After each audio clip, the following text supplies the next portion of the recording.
What is up, guys? Welcome back to the Hot Take Sports Podcast. I'm Brandon. And before we get into the purpose of this video, I'd like to say go follow us at Hot Takes RB, at Hot Takes RB. Normally you come to us for the hottest takes in wrestling entertainment. But a few days ago I ran a poll thinking about adding sports conversations to our podcast. Would this be interesting? 93% said yes. I'm a man of the people, so we're bringing some good content. Today, we're going to do our mock first round draft prediction for tomorrow. And for that, I gathered very professional, very smart people that know what they're talking about. So let me introduce you to them right quick. First, Tristan, say what's up. How we doing, y'all? Ready to talk about some football? It's good to be here. Thank you, Tristan. Thomas, we got Thomas. Hey, everybody. Very excited to be surrounded by my friends, talking about some football, ready to go. Hell yeah, man. Jacob, what's up, man? Thanks for having me, man. I'm really excited. This is a deep draft. I'm ready to get into it, man. Thanks for having me. Sounds good. Colin, what's up, bro? Hey, what's going on, y'all? Glad to be talking football. Let's get it rolling. Yes. Last but not least, Conrad. We'll say what's up, bro. Hey, what's up, everyone? Thanks for having me, Brandon. Glad to be here. Ready to talk about some football. Yes, sir. Remember, go follow us at Hot Takes RB, bringing the hottest takes in sports entertainment. Let's get right into it. We have the number one pick in the NFL draft going to the Cincinnati Bengals. If you aren't living under a rock, you know who this goes to. Okay? The Cincinnati Bengals are picking quarterback Joe Burrow out of LSU. The Bengals' biggest need is a quarterback because Andy Dalton's gone. Joe Burrow, football IQ is second to none. He keeps his eyes downfield in the face of rush going through his progressions. And his biggest trait, he's incredibly accurate. Not only is the quarterback that the Bengals need, but he's the kickstart and inspiration and passion that this team, obviously the worst in the NFL last year, they need someone like that. So the number one pick goes to Joe Burrow, quarterback out of LSU.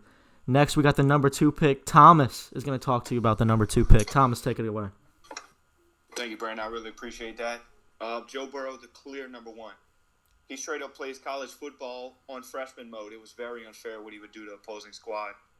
So that pick makes a lot of sense. Getting to the second pick, number two is going number two to the Washington Redskins from Ohio State, Chase Young. He's definitely up next on the list. He needs to be picked second.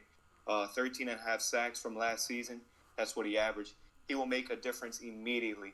As for a possible trade out of this pick, Trent Williams wants out of the Redskins, and the Vikings, they're in the front doorstep to get this guy, but don't expect to see this pick in that deal. The Skins want their guy, and that guy is Chase Young. I don't think they go quarterback here either. Their depth chart, that's not the worst thing in the world. It's better than the Patriots right now. Is that chart better with Tua? Not if they give the nod to Josh Allen, who's going to play, who would be playing with former coach Ron Rivera. They had success early last season. Also, Haskins not a bad quarterback. Yet the factor that leads them to this pick, the defense last season, 27th in points allowed. And if you need a stop on third down, man, they couldn't even stop a JV squad from getting the first down. On to the third pick. Conrad, take it away. Thank you, Thomas.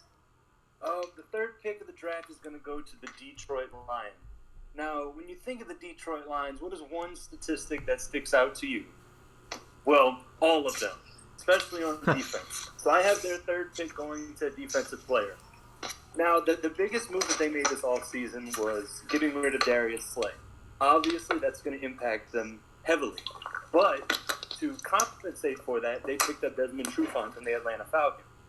Is this the best move? Possibly. But does Desmond Trufant provide the skills to their defense that can match what Darius Slay did?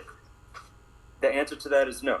I have them picking defensive tackle Derek Brown from Auburn, and his stats will tell you his story. 6'4", 326 pounds. He's a big guy. He's explosive. He's disruptive. I watched the film of this guy, and he's in the backfield almost every play. Last season alone, 33 solo tackles, 4 sacks, 2 forced fumbles. His defensive coordinator, Kevin Steele, said that Derek Brown is the second best defensive lineman he's ever coached, besides Reggie White. And that's big to say in itself. So I feel like the Detroit Lions will benefit most by picking up Derek Brown, especially considering they also cut Damon Harrison, also known as Snacks. Now, their stats are very comparable. I feel like Derek Brown would be a very good fit for the Detroit Lions, which is why I have him going third. And the next pick for the New York Giants goes to Colin. Colin, take it away. Thank you for that, Conrad. I believe that Auburn's going to have a really good turnout whenever the Lions pick Derek Brown. Now, for the Giants at the 4th pick, they pretty much need anything they can get their hands on at this point.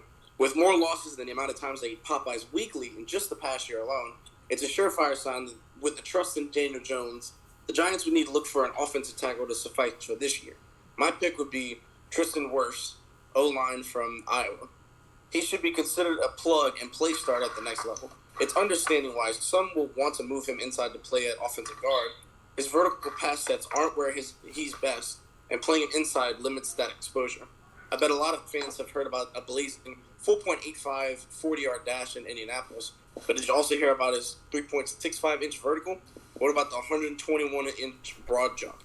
He's scheme diverse, and his candidacy to kick inside will only provide greater value to protect against busting. That's why I say Tristan Wirfs out of Iowa would be a really good pick for the Giants. Now to talk about the Dolphins, we send it over to Tristan. Tristan? Thank you, Colin. Good to be here. So we all know what happened to Tua Tagovailoa with his hip injury. Very hard to watch that. A lot of scouts and a lot of NFL draft guys and coaches. It's going to be hard to look past that. But with this 5th pick, the Dolphins can do the safer thing and go with fair. But Tua's a beast, and he's got a winning background. He has the ability and the so they can't pass him up here. His accuracy is too hard to pass up. Tua and Burrow are the top quarterbacks, and there's definitely a significant drop-off after them with Abear and Love.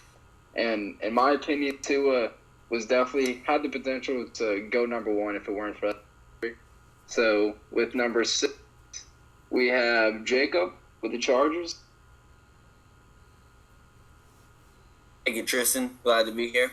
So, with the Chargers, they just released Davis, which was with a linebacker for the Chargers previously in March. And the reconstruction of Denzel Perriman's contract is supposed to end in 2020. So the Chargers will be on the lookout for a linebacker in this upcoming draft. I believe with the 6th pick of the NFL draft, for his true skill and adversity, the Chargers will select Isaiah Simmons from Clemson. Having a 4.39 40-yard dash just shows you how incredible his speed is for a 240-pound man. Pairing Simmons and Derwin James would give the Bolts a pair of Swiss Army knife defenders at the second level to wreak havoc on opponents with their collective speed, athleticism, and versatility.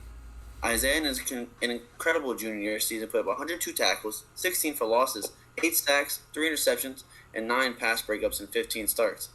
Adding Simmons to this defense with the stellar abilities in speed, awareness, and versatility in pass rushing, along with surrounding of Joey Bosa and Derwin James to front line, they will be able to wreak havoc heading into the 2020 season. As well as the 7th pick, I have the Panthers. The Panthers secondary could need some help. They were up and down much throughout the regular season. It would be wise to fix these secondary issues early in the draft and draft some raw talent. With this being said, I believe the Panthers will pick, with the 7th pick of the first round, will draft Jeff Okudah. With a stellar season putting up numbers, Jeff Okudah has the talent the Panthers are looking for, starting all 14 games and garnering first-team Associated Press All-American, first-team All-Big Ten, and the Jim Thorpe Award finalist honors. Okudah led the Buckeyes with 3 interceptions and 9 pass breakups as a junior, also posting 35 tackles and 2 forced fumbles. Along with a stellar 4.48 in the 40-yard dash, it makes sense for Okudah to go top 10 for the Panthers. Adding Okudah to the Panthers' defense will solidify the secondary with its speed, agility, and awareness in covering the ball, and any receiver pairing up to Okudah will be ready for a challenge for the ball. On to the 8th pick, we have the Cardinals with Tristan. Take it away, Tristan. Yes, with the eighth pick, last year the Cardinals gave up 50 sacks, and they definitely need to protect Kyler Murray. And Jedrick Wills from Alabama was a former five-star recruit and was arguably the best lineman in the country last year. His agility and body control allow him to handle move blocking duties successfully, but his leverage and elite transference of power from hips to his hands provide a big advantage as a body mover at the point of attack. Wills only gave up 1 sack in his last year at Bama, and is the player Arizona needs to protect their prize quarterback. With the 9th pick, we handed back to Colin with the Jaguars. Thank you, Tristan, for that. I think the Jags need a lot of help on defense. This could be a make-or-break season with a nasty AFC South looking to hunt down another season like they did last season. I would say the right pick for them would be C.J. Henderson, cornerback from Florida. He shows enough enthusiasm and athleticism to give the Jags a start to a great 2020 season. Henderson played primarily running back at Columbus High School in Florida, notching 636 rushing yards combined during his final 2 seasons on the varsity level. He received offers from multiple Power 5 schools to play running back, but after an injury-plagued senior season, his body couldn't withstand the asking of playing in the backfield any longer. As a result, he transitioned to cornerback, where he began to have a lot of success. 4.39 40 time, 20 reps in his bench press, and a broad jump at 127 inches even. He's a surefire sign that the Jags need to survive in the AFC South. Now to hit it over with the 10th pick with the Browns, here's Conrad. Thank you, Colin. Now the Browns. Very complicated squad. A lot of people thought that they would rise to the top last year. Obviously, that did not happen. There were errors among a lot of the position groups, specifically the offensive line. Now, a lot of people are thinking that, okay, Baker Mayfield, is he really that good? And I personally think that he can be good if he has the right people protecting him. Now, if you look at the offensive line for the Cleveland Browns, there are names like Joel Bitonio. He's arguably one of the best guards in the league. But what they're really lacking is at the tackle position, which is why I have them picking Josh Jones out of Houston, offensive tackle. Now, his stats may not blow in your face as other offensive linemen in the draft would, but watching his film, watching his technique in particular, he has a very wide base coming off the ball. When he gets his hands on people, he does not let go. He stays on his defenders. He's very physical. He's excellent technique, excellent strength. And looking at the Cleveland Browns stats on how he can improve, the Browns offensive line ranked 23rd overall last season. They ranked 11th in the run, 17th in the pass. So they're a pretty average football team. If they want to take that next step up and be the elite group that people once thought they would be, I feel like this pick at offensive line for number 10 would be the best option for them. Now, taking it away at the next pick for the New York Jets at number 11, Thomas. Thank you, Conrad. The Browns are going to take an offensive tackle. I mean, that pick makes a lot of sense. If Becton falls to 11th, which I really think he will, it's due to his recent flag drug test. And, I mean, it's unclear what got flagged in that test, but he doesn't have a history of failed tests, and I don't think he's going to fall out of the first round for that. I still believe the Jets are going to go and take this guy at number 11, offensive tackle out of Louisville, Mekhi Becton. The offensive priority, the offseason priority for Gang Green is to protect Darnold by upgrading the offensive line, who allowed him 52 sacks on the young guy last season, but also improving their ability to open up holes wherever they can for Le'Veon Bell, who definitely saw a decline in his stats last season. So let's talk about Mekhi here. A mountain is what I'll use to describe this man, standing at 6'7" and weighing 370 pounds. He'll probably just eat the opposing defense. Runs a 5.1 40-yard dash. At that weight during the combine, he's very light and fast on his feet, and he just doesn't seem to get beat. Becton, he just brings an intangible skill of intimidation. D-tackles averaging a weight of 340 pounds are already at a disadvantage when they're lining up across from Becton. And the weight difference isn't due to baby fat either. He can move people off the ball, and this guy has 100% effort anytime he's on the field. If he applies that effort into an NFL training program, he can become a physical star in the league. The Jets look to keep Darnold standing with the 11th pick on to Brandon with the 12th. Thanks, Thomas. With the 12th pick, the Raiders have the 12th pick. And when I think about the Raiders, I think about how they were one game away from making the playoffs last year. They need help with explosiveness with the offense. Derek Carr needs a target. And I think drafting CeeDee Lamb out of Oklahoma will do that for them. CeeDee Lamb can easily give them that one extra win they needed to make it into the postseason. So I think with the 12th pick, the Raiders select CeeDee Lamb out of Oklahoma. Now, I also have the 13th pick with the 49ers. Similar to the Raiders, the 49ers lost a key weapon in their Super Bowl offense in Emmanuel Sanders. Now, Jerry Jeudy is the best route runner in this draft class. He will catch you with his sneaky speed, and he's almost impossible to bring down the open field, something that the 49ers could use in another Super Bowl run possibly in 2020. So with the 13th pick, 49ers select Jerry Jeudy. To Thomas with the 14th pick.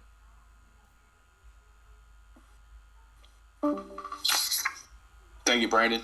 Buccaneers at number 14, Andrew Thomas, offensive tackle out of Georgia. Ruggs, arguably the most skilled wide out in the draft. With Sanders out, great pick.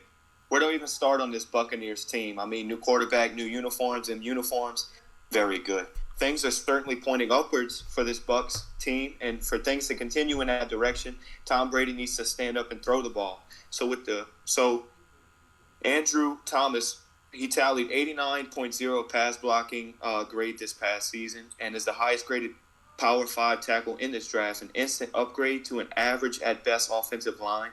The Bucs' success this year is completely up to Tom Brady's production with his brand new receiving core. Should they go running back here? Yes, if they had a young developing quarterback to relieve some of the pressure created by Arians' high fly offense, but they don't. They have one of the greats. Possibly Tampa should go Hebert here, but I'm thinking Brady's only here for 2 years. They might not give Hebert enough time to sit back and benefit as much as he could. The Bucs go all in this year and protect Brady. Andrew Thomas going at Conrad with the number 15 pick. Thank you, Thomas, and I agree with you. Andrew Thomas would be the best pick for the Buccaneers. Now going on to the Denver Broncos at number 15. Oh, this is a tough one. John Elway really needs to make an executive decision in this room to determine the fate for his team. There have been constant controversy over the whole quarterback situation, but they seem to have found an answer in Drew Lock, or what they seem to be an answer in Drew Lock. Now, to associate this with Drew Lock, I have the Broncos picking a wide receiver to complement Courtland Sutton, because, as you may know, he is the biggest name on their team on the offense. And I believe a good complement to Courtland Sutton would be Henry Ruggs from Alabama. Now, this may shock you, this may not shock you, but I have Henry Ruggs as a good comparison to the old Broncos team with Emmanuel Sanders and Demaryius Thomas. So, Henry Ruggs brings the speed, Courtland Sutton brings the size. I feel like these two can be dual threats. As you know, Henry Ruggs does have the top time from this year's combine. And looking at his stats in Alabama, 40 receptions, 746 yards. He's a very good complement on the offense. He's a good target for Drew Lock. I feel like this would be the move for the Broncos in the draft. Now moving on to the number 16 pick for the Atlanta Falcons. Take it away, Colin. Thank you, Conrad. I think the Broncos will definitely benefit from a wide receiver out of Alabama for sure. Now, for the Falcons at number 16, a good pass rusher may be the difference in keeping the balance between the offense and the defense in Atlanta. With the addition of Todd Gurley, the Falcons are in need of some defensive positions to avoid another blown season. My pick would be cornerback Clavon Chaisson from the reigning national champs over in Baton Rouge. That's the LSU Tigers. Dan Quinn wants to add another pass rusher to his team, even with Dante Fowler and Tack McKinley coming off the edge. Chaisson is an explosive edge runner who can also play the run and drop back in coverage, not to mention his coaching staff at LSU rated as some of the best in the nation. Hashtag DBU. Then I'll send it over to Tristan with the Cowboys. Thank you. Yes, at pick 17, the Cowboys need a playmaker on the defensive end. And with the loss of Byron Jones at cornerback, C.J. Henderson would have been an ideal pick here. But he's off the board at 9, so they need to look at pass rush. Kayvon Chason is an elite pass rusher, but as you now know, he went off the board one pick earlier. So Javon Kinlaw is the best player available here. He had moments where he was able to use his size, length, and power to overwhelm opponents, but poor pad level and an inability to harness his energy coming off the snap led to body control and balance issues that prevented him from reaching his full potential. But don't get me wrong, he is an elite interior lineman. Injuries are a concern, but the talent is there, and the Cowboys need to bolster their pass rush. So with the 18th pick, we're going to the Dolphins, and here's Jacob. Thank you, Tristan. I agree. It would be a wise pick to get that. So following the Dolphins, early in the draft, we have number 5. They picked Tua. So it's going to set their offense up real nice. Now, with the secondary, there's a strong secondary. It's almost complete, though, having a few holes. Their holes are in the safety position. The Dolphins have 2 strong cornerbacks in Ken Webster and Ryan Lewis, but it would be wise to fill the safety position while there's still a bunch of raw talent available. I believe for the 18th pick of the draft, they're going to draft Xavier McKinney, safety from Alabama. Great awareness is a key factor to any safety, and that talent falls in the hands of Xavier. McKinney started all 13 games in third-team Associated Press All-American and first-team All-SEC Junior campaign, topping the Tide's defense with 95 tackles, 5.5 of those tackles for a loss with 3 sacks, and finishing among the national leaders with 4 forced fumbles. He also intercepted 3 passes, broke up 5 others, and blocked a kick. As well as having a stellar 4.63 40-yard dash, his speed will be a benefactor to his success. Adding Xavier to this Dolphins defense would benefit the secondary numbers, creating a defense to be messed with. Heading over to pick 19 is the Raiders. I have them as well. I believe the Raiders truly need help in their secondary, especially coming off of a season where their defense was ranked almost one of the last. Getting top-ranked cornerbacks and safeties could be top priority in this Raiders defense among the draft. With this being said, I believe the Raiders will head to the cornerback with the 19th pick of the first round, drafting Christian Fulton. Being one of the top cornerback prospects for his speed and agility and coverage, having a 4.46 40-yard dash just shows how his speed's there. Having a national title under his belt speaks a lot, but so does his senior year stats. Fulton started all 15 games, posing 38 stops, 1 for a loss, 1 interception, and a team high of 14 pass breakups. His awareness of the ball is outstanding, and adding Fulton to a much-in-need Raiders defense would help them out with wonders. Heading over to the 20th pick, we have the Tristan with the Jaguars. Take it away, Tristan. Now, some may find it surprising that Justin Hebert hasn't been selected yet, and that's where the Jaguars, they have to pounce here. They went with the 9th pick. They took C.J. Henderson, and that boosted their defense. But here at 20, the Jaguars need to draft Hebert. They said they have faith in Gardner Minshew, but they benched him last year for Nick Foles. The 6'6", 236-pound quarterback is a polarizing prospect with tremendous upside. He would need 1 or 2 years to mold behind Minshew or another veteran. He has one of the strongest arms in the draft, and that's too hard to pass up. The Jaguars will need to address the offensive line and the receiving core to help Hebert. So with pick 20, here's Colin. 21. Thank you, Tristan. I think the QB from Oregon is going to put a really good impression on the Jaguars. Coming in at 21 with the Eagles. The Eagles did literally nothing to address their dire wide receiver solution through free agency, so the team must address the position early in the draft. I think a good pick for them would be Justin Jefferson, but he isn't the most ideal fit in that he isn't the most explosive burner that Philly could really afford to add. But the Eagles don't just need to add speed. They need good receivers, period. And there's a lot to like about Jefferson's profile. He only turned 21 in January. He boasts an elite relative athletic score. He produced at a high level for a national champion in 2019. He's experienced playing both the slot and outside, and he has a revered work ethic. Jefferson checks a lot of boxes, and that's important for an Eagles team that's regularly failed to draft and develop receiver talent since Howie Roseman first came to power in 2010. There are really sure things in the draft, but Jefferson from Destrehan feels like an especially reasonable bet. He could be a reliable weapon for Wentz for years to come. Now coming in at the Vikings at 22, here's Conrad. Thank you, Colin. Now the Minnesota Vikings, they're constantly ranking top of the league in multiple stats, including overall defense, which is why I believe they should turn to the offense in this draft. Now taking a look at their offense, Kirk Cousins, Dalvin Cook, Adam Thielen. I'm pretty sure their biggest move was trading Stephon Diggs to the Bills. They have Kyle Rudolph still. So their skilled positions are set on the offense, which is why I think they should turn to the offensive line. And I have them picking Jonah Jackson at number 22 from Ohio State. And looking at his stats, 6'4", 305, big guy. In film, he doesn't let anybody pass him. Only one sack was allowed last season at Ohio State, which is amazing. And it looks like there's also a shortage of offensive linemen in Minnesota. The left guard position in particular, Pat Elflein, it's the only left guard position according to ESPN. So yeah, I have them going offensive line with Jonah Jackson at number 22. Now taking the number 23rd pick for the Patriots, here's Thomas. Thank you. I appreciate that, Conrad. Where do I start with this Pat squad? This draft class screams draft quarterback. Tua and Abe Herbert off of the board. Do they go Jordan Love? No, this is the Patriots we're talking about, and Bill just doesn't roll that way. So with the 23rd pick, the Pats are going to select wide receiver T. Higgins out of Clemson.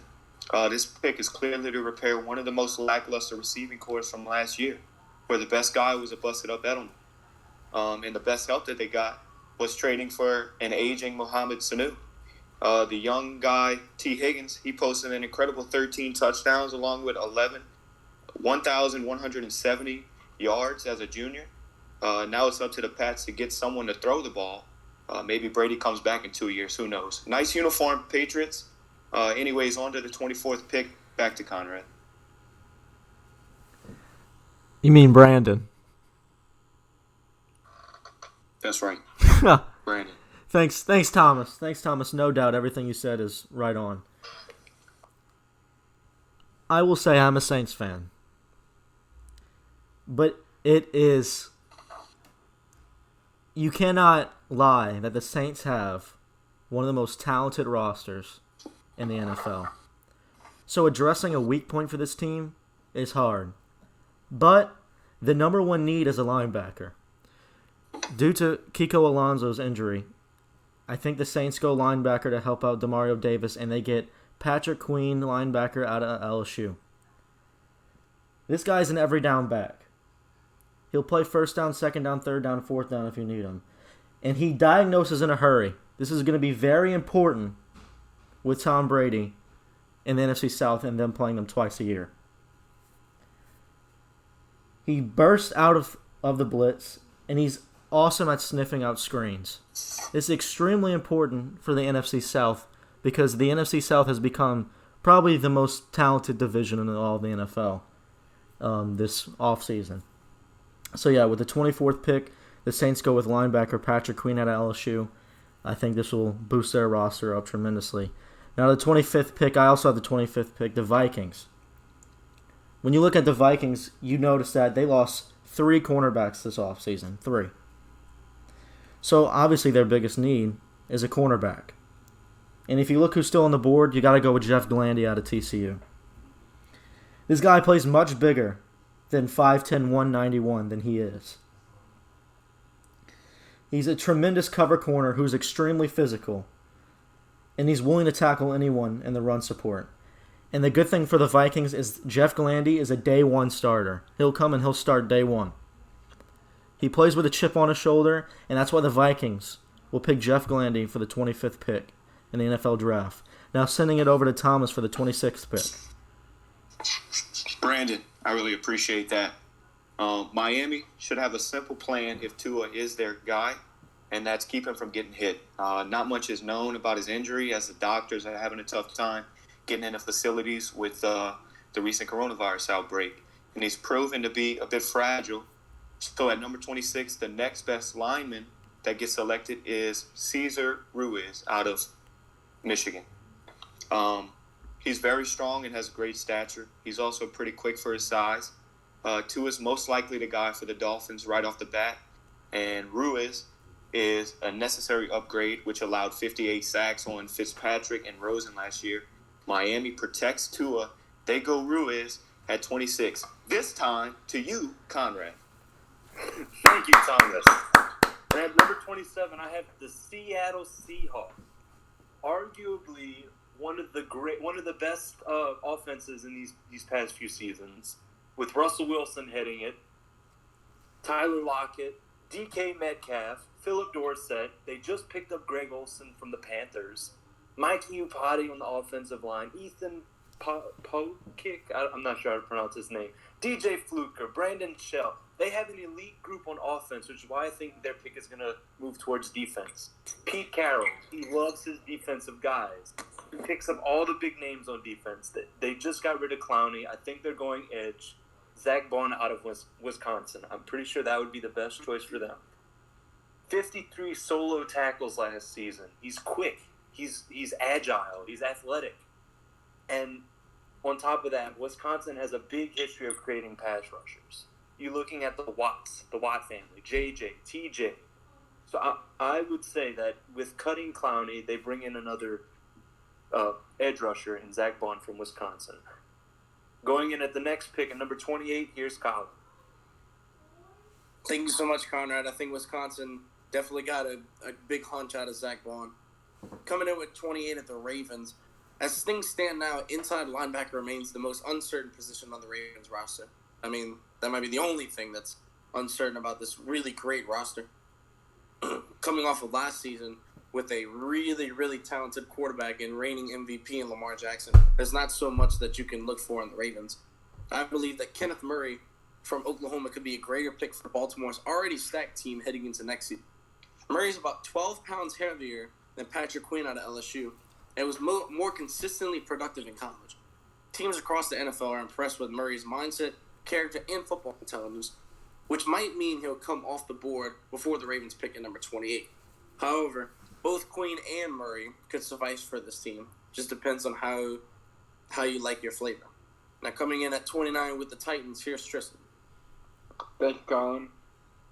For the Titans, I have them picking Laviska Shenault Jr. He is an interesting prospect because he had a subpar combine showing and he definitely had some injury concerns. But last year, he was a first-team All-Pac-12 selection after leading the FBS with 9.6 receptions per game and ranking 4th in the country with 112.3 receiving yards per contest. Shenault was also the only FBS player with 5 rushing touchdowns and 5 receiving touchdowns this year. He missed a lot of 2019, but is a big target for Tannehill to throw to. Despite his traits and talent, there is work to be done as a route runner, and coordinators need to determine how best to use him. He's a high-end talent, but not a sure thing. Has an exciting ceiling, but a lower floor. He reminds me of Corey Davis, who we've seen struggle for the Titans. Shenault is good enough at this pick for the Titans to accept the risk here. With pick 30, here is Jacob with the Packers. Thank you so much, Tristan. I agree. A wide receiver for the Titans would be great for their pick at 29. Heading into the Packers, I'm a Packers fan at heart. And if you're a Packers fan as well out there, you know the Packers need more receivers. And their wide receiver core is very subpar. You cannot throw to Devontae Adams 40 times a game and expect to win.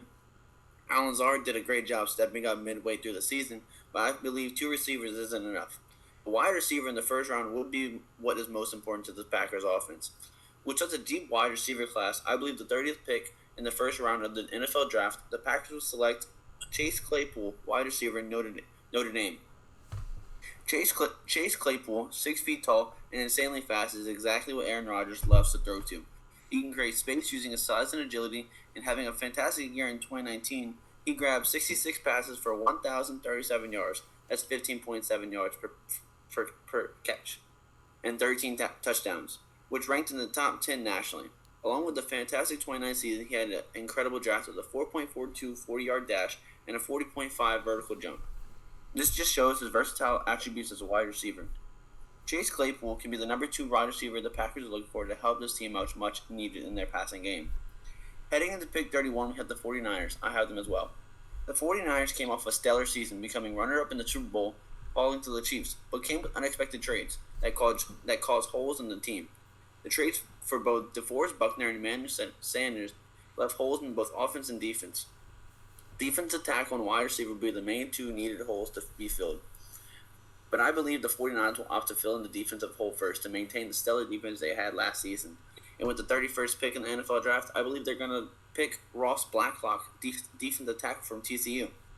Blacklock, during a rehab year, due to a torn Achilles, put up numbers. In his 2016 play, when he earned first-team All-Big 12 honors, 40 tackles, 9 for loss, 3.5 sacks, and 12 starts. Besides a pretty good season, Blacklock had a nice draft with a nice combine with him as well. He locked in a 4.9 40-yard dash, and which is really good for a defensive tackle who is 300 pounds. Blacklock would be a great filler in a hole for defense for the 49ers. Him and Nick Bosa would wreak havoc on any offense line in their way. Taking in with the last pick at 32, here's the Chiefs with Tristan. Thank you, Jacob. So the Chiefs, we know that they had some spots to fill in that Super Bowl roster. One of them is cornerback, in my opinion. So here I have them taking Trevon Diggs. He's a cornerback from Alabama.